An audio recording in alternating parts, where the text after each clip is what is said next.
Digital Sangoma, what an incredible performance. I mean, what energy and soul, ladies and gentlemen. A truly diverse and gifted independent artist who mixes genres and sounds to become his true and authentic self. Digital Sangoma, welcome to The Loft. Thank you so much. It's such a pleasure to be here. It's such an honor. Thank you. I feel like I'm in a trance after that performance. You know, I was at the back there dancing on social media, just, you know, in the complete vibe of it. But before we get into the music, yes. I'm pretty sure you get this a lot. Digital Sangoma. Yes. Interesting name. I need to find out more. What was the inspiration behind it? I think it just happened, you know. It happened to me. I think that's the best way to describe it, because years ago I've been producing music for a long time, and while I was still a student, and I met up with some few friends, you know, that were also doing hip hop.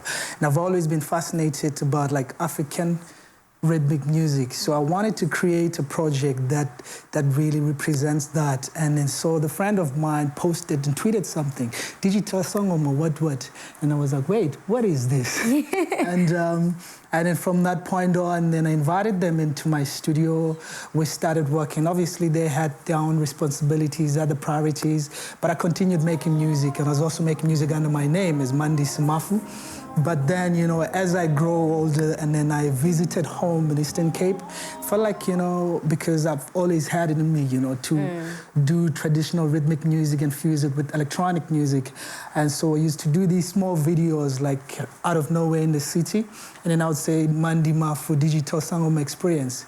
But then the more people got to see that, they resonated with that. And I also resonated with that. So then I was like, I think it makes sense to actually just, you know, shift. Yeah. And you do call yourself and you do celebrate the fact that you're a village boy living in the city. Yes. I want to find out from you, how did those early years in the Eastern Cape affect not only the man that you are today, but also an artist living within Cape Town? I mean, I think, you know, growing up in the village, there's a lot that happened with us as kids. We grow outside, you know, we play outside and we socialize, but also significantly in terms of music and the sound, you know, there are a lot of ceremonies that would take place. And like Umguyu, when the boys are going up the mountain, or Utwasa or Umgiti, during that time, you know, it's a celebration, you know, so people would sing, would chant, and there'll be a lot of people. It's like an activity. So that really influenced me, you know, as a musician and as a producer. And even if I want to run away, which I don't want to.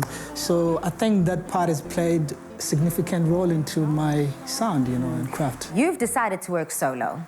You are an independent artist, and that is something that I truly, truly admire about you. It can't be easy. What are some of those challenges that you experience and have experienced? And not only that, how have you been able to overcome them, or are you still learning?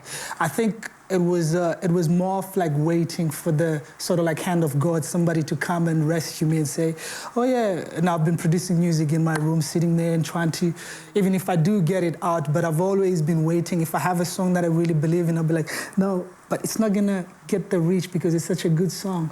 So I think that was the mental block that I had for so many years, up until the point I realized that, you know what, I have to create opportunities for myself. And if people do come, if they see me rising, they're gonna come, but I'm not gonna stop, regardless of whether people want to work with me or not. I'm just gonna do what I love doing and enjoy doing. And lucky enough, I had met friends over the years that really believe in what I do, and we started working together.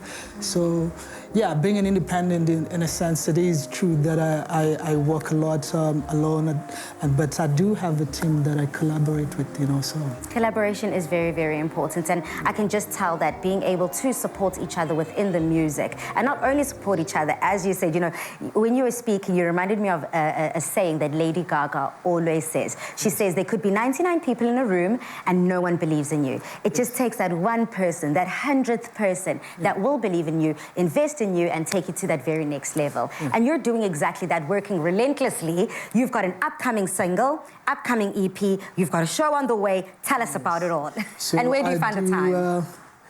You know, I think it's important to also tell the viewers, whoever's watching, that I actually have a 9 to 5.